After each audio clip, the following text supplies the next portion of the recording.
पूर्व विधायक की संपत्ति पर पुलिस का कब्जा, सफा का धरना, प्रशासन पर बड़ा आरोप।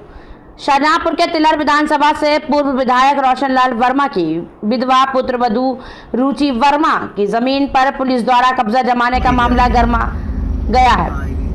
निगोई थाने के सामने स्थित इस जगह पर बिना किसी वैध दस्तावेज के पुलिस ने रातों रात सीमेंट के पोल गाड़ कर कंडम वाहन खड़े कर दिए और आज दोपहर 12 बजे समाजवादी पार्टी का एक प्रतिनिधिमंडल जिला अध्यक्ष तनवीर खान की अगुवाई में मौके पर पहुंचा। राजस्व दस्तावेजों में ये जमीन गाटा संख्या 335 रुचि वर्मा के नाम पाई गई, लेकिन पुलिस सुपुर्दगी के कोई कागज नहीं दिखा सकी।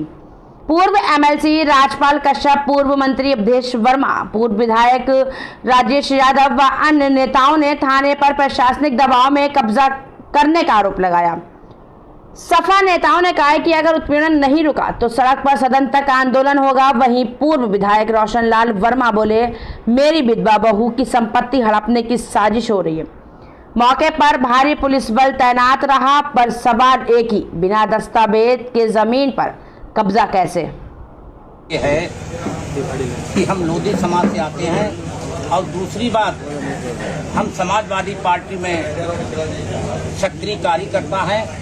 इससे पहले भी आपको जानकारी है कि गाटा संख्या 335 जो हमारी पुत्रवधू के नाम है, अब से 10-15 साल पहले वो बिल्डिंग बनी थी, मार्केट बनी थी। किसी ढंग से हमारे चुनाव हारने के बाद एक जमीन खेड़ा के नाम दर्ज थी, वो गलत तरीके से पट्टा कराकर और ये कहते हैं कि ये 333 जमीन है। हम तो मांग करते हैं, डीएम साहब कहते हैं जो भी उच्च अधिकारी हो, क्योंकि तहसील प्रशासन पर भारतीय जनता पार्टी के नेताओं का, एक बड़े नेता का, क्षेत्रीय विधायक का दबाव है। यहाँ पर न्याय मिलने की कोई उम्मीद नहीं है। मैं तो इससे पहले भी आप जानकारी है, सब पत्रकार हमारे जानते हैं कि मेरी एक जमीन पर कुआं रोड पर कब्जा किया गया, उसमें आप भी मौजूद थे।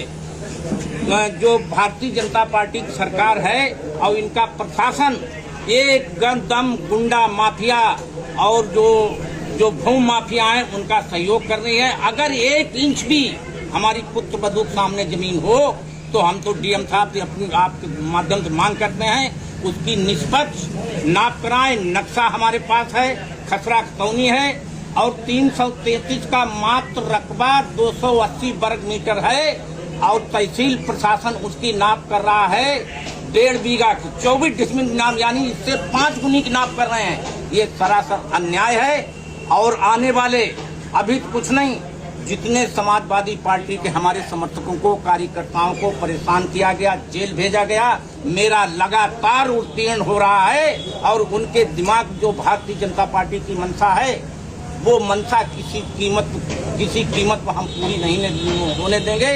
चाहे हमारा कितना बड़ा भी मेरे साथ अन्याय कर लें, लेकिन हम डरने और झुकने और टूटने वाले नहीं हैं। अब अगर ये कबाड़ नहीं हटाते हैं, अभी माननीय एमएलसी साहब ने आपको बताई है, हम लोग राष्ट्रीय अध्यक्ष जी से बात करेंगे। राष्ट्रीय अध्यक्ष जी से बात करके अगर बड़े आंदोलन की जरूरत पड़ी, बड़े आंदोलन, जिले पर तो आंदोलन हो गए, अगर ये इसी ढंग से हमारे समाजवादी पार्टी के लोगों को सताते रहेंगे, जुल्म जाती करते रहेंगे, तो इसको बड़े आंदोलन का रूप दिया जाएगा माननीय राष्ट्रीय अध्यक्ष जी से बात करके। और अंत में एक बात जरूर हम कहना चाहते हैं कि जो यहाँ की क्षेत्रीय विधायिका है, इतनी बड़ी कार्रवाई, फर्जी कार्रवाई करवाने की इनकी ताकत नहीं थी, ये तो कर ही रहे हैं, लेकिन जनपद शाहजहांपुर के एक बड़े नेता का इसमें पीछे से हाथ है, इसलिए ये फर्जी कार्रवाई अच्छा की जा